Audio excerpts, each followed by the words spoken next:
dan berkuliah di Universitas Jenderal Sudirman. Di sini saya sendiri akan memaparkan terkait tentang bahaya narkoba bagi penerus bangsa. Sebelumnya kabar ada jargon ya, yaitu say no drugs. Kalau misalnya kabar bilang katakan tidak pada, kalian jawab narkoba. Bisa? Bisa? Nah, kita coba ya. Katakan tidak pada narkoba. Kita lain. Katakan tidak pada narkoba. Sebelumnya narkoba. Narkoba ini sudah banyak sekali di Indonesia, penyebarannya sudah sangat luas. Dan narkoba ini bukan hanya obat-obatan terlarang saja ya. Jadi di narkoba ini ada dari tumbuhan, contohnya ada ganja, itu termasuk dalam narkoba juga. Terus di negara Indonesia ini masuknya narkoba di negara kita ini dulunya itu dari 3 negara, yaitu negara Afrika Utara, ada negara Eropa, ada negara Cina. Itu negara-negara yang memasok narkoba yang masuk ke dalam Indonesia. Nah, kita lanjut. Sini ada jenis-jenis narkoba. Narkoba sendiri itu singkatan dari ada narkotika, yang dimana singkatannya itu ada narkoba, psikotropika, dan bahan adiktif. Nah, narkoba sudah saya jelaskan seperti yang di awal, dan psikotropika itu sama saja, sama seperti narkoba, dari bahan alam maupun bahan buatan seperti obat-obatan maupun tumbuh-tumbuhan. Nah, di bahan adiktif ini biasanya kita temukan pada rokok. Contoh sederhananya itu ada di rokok. Untuk yang cowok-cowok, ada yang sudah pernah merokok? Belum ya, semoga tidak pernah, amin. Nah, di ketiga ini mempunyai efek-efek samping yang berlebih. Salah satunya mungkin dari efek samping pengguna dari narkoba, psikotropika, dan bahan aktif ini membuat orang merasa tenang, terus pikiran menjadi tidak cemas. Selanjutnya yaitu ada di efek samping. Di efek samping itu ada 4 efek samping bagi pengguna narkoba. Yang pertama ada depresan, yang dimana depresan ini adalah efek dari pengguna narkoba pada seseorang untuk agar seseorang itu cepat tidur. Nah, biasanya orang-orang yang tidak bisa tidur ini banyak sekali mengonsumsi obat-obatan untuk bisa tertidur, yaitu mempunyai efek dari depresan sendiri. Dan yang kedua yaitu ada rangsangan stimulan, yang dimana rangsangan stimulan ini memiliki fungsi yaitu untuk meningkatkan gairah semangat kita. Contohnya kalau misalnya kita tidak mengonsumsi, otomatis kita akan lemas, kayak kekurangan, kayak narkoba ini udah menjadi doping kita, jadi penyemangat kita terus. Ya, selanjutnya yaitu ada halusiogen, atau biasanya ini pengguna akan selalu berhalusinasi akan hal-hal yang tidak terduga. Itu efek samping dari pengguna narkoba itu sendiri. Nah, di adiktif, yang keempat itu ada adiktif, yang dimana seseorang itu akan menjadi ketergantungan atau menjadi pecandu. Contohnya kayak seperti orang merokok ya, dia ini jadi kalau misalnya tidak merokok ini kayak merasa tidak enak di mulut, jadi sehingga dia ini ketergantungan pada rokok. Nah, di dalam rokok juga itu terdapat zat adiktif. Ya, selanjutnya ada faktor penyebab ya. Nah, di penyebabnya itu saya sendiri sudah menggolongkan yaitu dari faktor internal dan faktor eksternal. Di faktor internal itu di kepribadian, di diri kita sendiri. Nah, selanjutnya itu di keluarga. Kenapa seseorang banyak sekali menggunakan narkoba? Pasti kalian bertanya-tanya kan ya, terkait kenapa orang itu menggunakan narkoba. Itu mungkin dari faktor internalnya itu dari keluarga, yang dimana keluarganya ini kayak kurang harmonis atau sering disebut dengan broken home. bahasanya broken home. Terus bisa jadi dia kurang kasih sayang dan kurangnya pengarahan dari orang tuanya. Nah, di nomor 3 yaitu ada di ekonomi. Kita ketahui bersama bahwa saya sudah membaca dari beberapa referensi yang ada bahwa penyebab dari selain dari kepribadian dan keluarga itu menyebabkan faktor internal ada di ekonomi.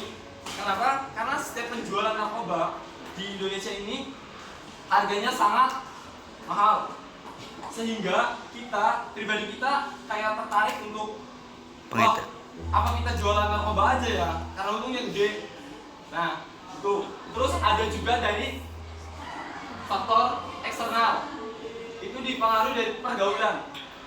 Itu tergantung dari kita sendiri. Yang di faktor internal kita balik lagi ke kepribadian kita, yaitu di pergaulan. Kita sebagai generasi penerus bangsa harusnya kita harus pintar-pintar memilih lingkungan atau biasa disebut dengan circle.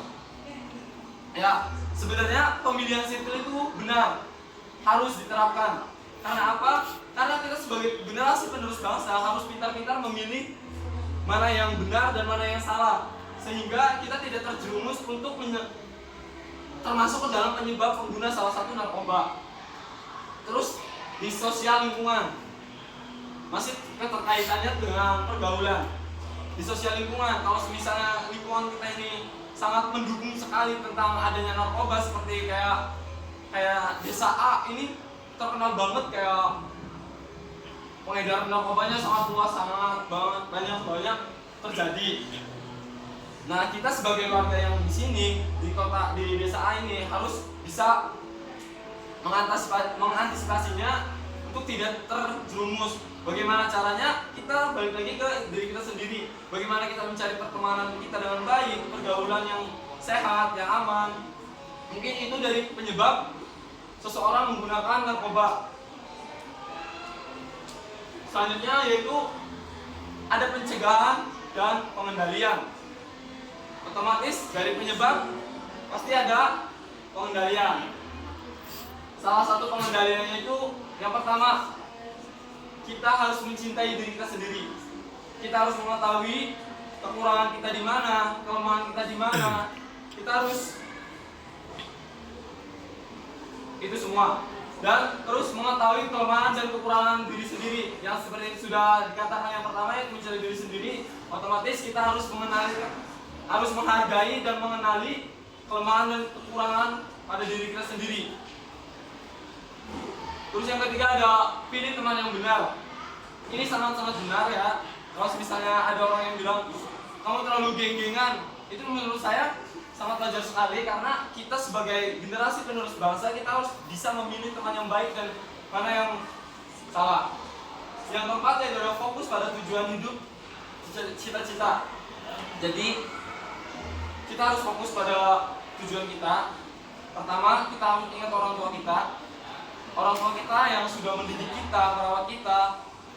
Masa kita mau mengecewakan orang tua kita dengan cara kita salah dalam pergaulan, terjerumus, ikut-ikutan teman. Setiap orang pasti mempunyai cita-cita yang dimana pengen membahagiakan orang tua salah satunya. Maka dari itu kita harus pintar-pintar dalam memilih teman, menjauhi pergaulan yang tidak sehat. Yang kelima ada menyelesaikan masalah dengan tenang.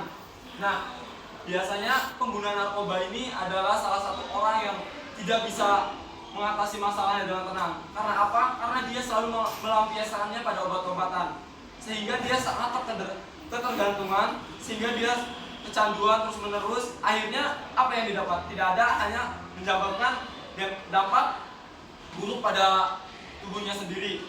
Tidak untuk menyelesaikan masalah, malah memperkeruh masalah yang ada. Orang tua.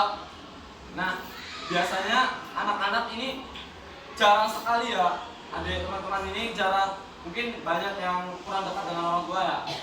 Kalau misalnya ada masalah, ada apa, ceritakan aja sama orang tua. Orang tua pasti ngedengerin, pasti memberikan solusi, saran. Jangan kalian tiba-tiba ada masalah, kalian dijauhi orang tua terus mau nyoba-nyoba itu teman-temannya yang sudah menjadi pengguna narkoba.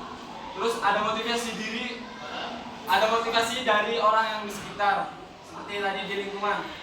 Kalau misalnya lingkungan kita tidak baik, tidak bagus, sangat buruk dan tidak patut untuk kita contoh dan kita terapkan, sebaiknya kita menghindar. Kita cari lingkungan yang baik. Kita harus mendapatkan motivasi-motivasi yang baik agar kita tidak terjerumus dengan orang-orang yang pengguna. Terus yang terakhir yaitu menghindari pergaulan bebas.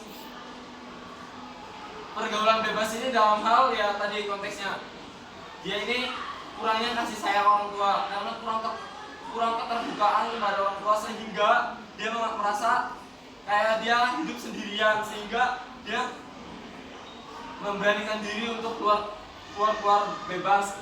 Jadi pergaulan bebas ini kayak sering keluar malam, terus tidak ingat waktu, minum-minuman, itu termasuk ke dalam pergaulan bebas.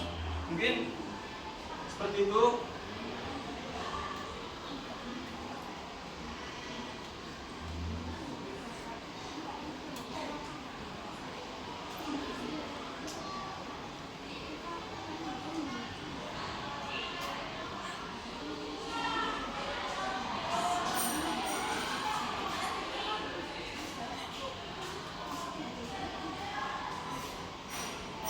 Nah, kita sudah selesai di pembahasan tentang narkoba, bahaya narkoba bagi penerus bangsa. Kita sebagai generasi penerus bangsa harus bisa menangani dan menghindari bagaimana supaya kita tidak terjerumus dan masuk ke dalam golongan orang-orang yang menggunakan narkoba, dan bagaimana caranya kita untuk mengajak orang-orang yang sudah terjerumus seperti teman-teman. Contoh, mungkin dari kalian punya teman yang mungkin udah menggunakan, bagaimana caranya kita untuk mengasih tahukan bagaimana caranya untuk mencegah dan bagaimana untuk menghindari, dan mengasih tahu apa efek-efek yang terjadi pada diri ketika menggunakan narkoba. Nah, mungkin hanya seperti itu. Kurang lebihnya mohon maaf. Sebelum saya tutup, saya membuka dua pertanyaan. Apakah ada pertanyaan untuk saya bantu jawab dari adik-adik?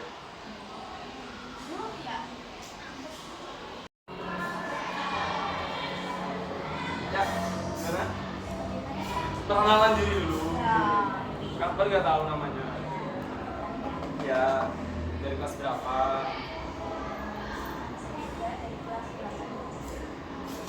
Siapa namanya? Hah? Nadia. Panggilannya siapa? Panggilannya? Ega. Oke.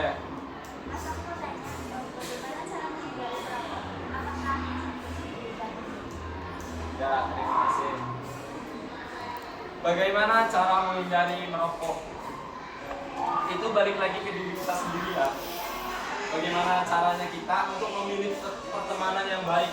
Karena dari pertemanan yang baik, kayak ini lingkungan ini tidak pernah merokok, otomatis kita sendiri ini tidak akan terbawa dari hal-hal yang negatif. Mungkin itu salah satu dari penghindaran supaya tidak merokok. Terus kalau misalnya seseorang itu sudah menjadi perokok aktif, itu mungkin kita bisa menghindarinya dengan cara aktivitas lain. Seperti kalau misalnya kan banyak kan yang Akbar temui dari 5 orang yang Akbar tanyain, kenapa kalau habis makan itu merokok?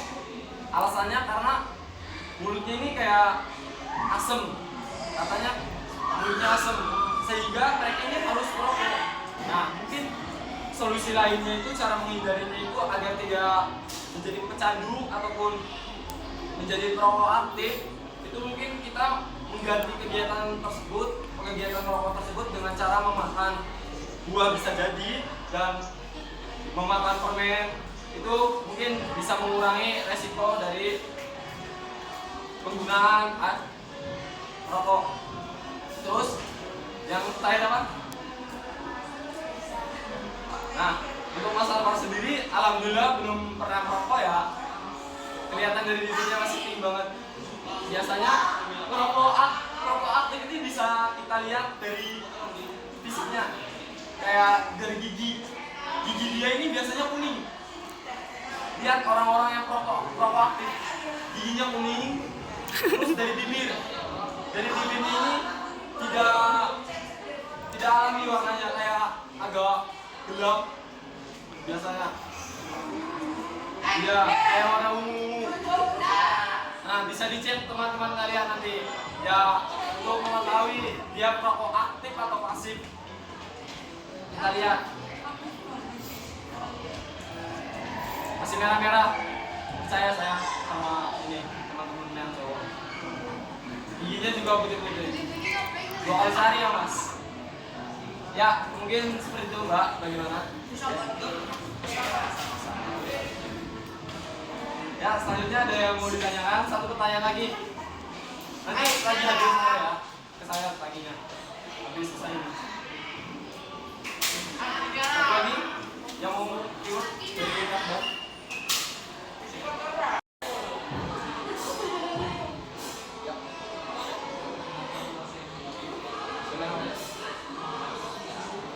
Muhammad Rifki panggilannya kelas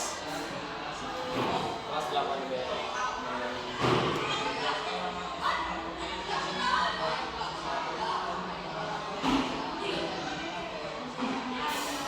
Lagi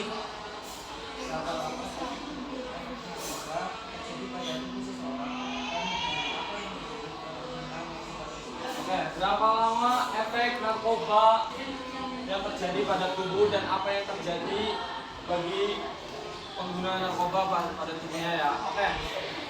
Untuk narkoba ini banyak sekali efek sampingnya. Yang dimana efek samping awal yang pertama itu mungkin dari seseorang ini bisa menjadi tenang, terus tidak stres, terus mudah tertidur. Itu mungkin dari jangka pendeknya, efek dari jangka pendek pengguna narkoba. Tetapi ada jangka lama, yaitu dari pengguna, misalnya kita dari contoh penggunanya ini dari tahun 2023. Dia ini akan mendapatkan efek sampingnya nanti, bukan tahun ini, bisa jadi 2 tahun berikutnya, bisa jadi 10 tahun berikutnya, itu pasti akan terjadi.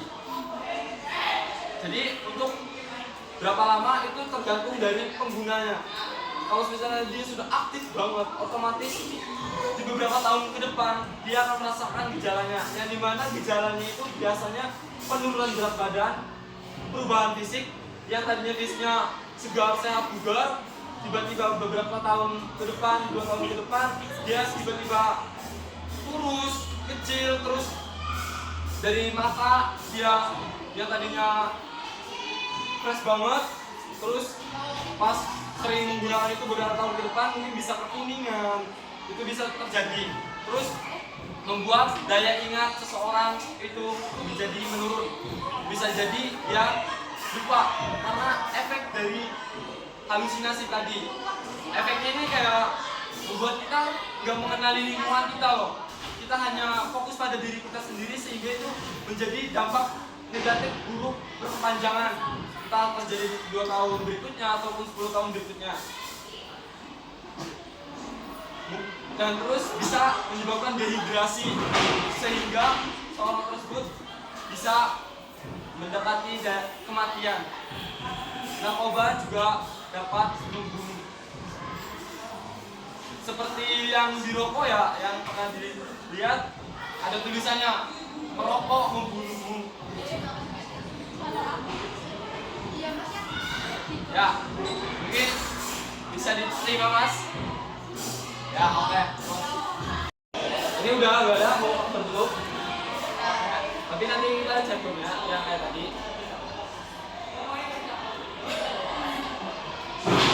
Ya, terima kasih. Akhir kata, Kakbar ucapkan terima kasih banyak kepada teman-teman sekalian yang sudah berpartisipasi menjadi pendengar pada pemaparan materi bahaya narkoba bagi penerus bangsa pada pagi hari ini. Sebelum kita tutup, kita jargon dulu ya. Katakan tidak pada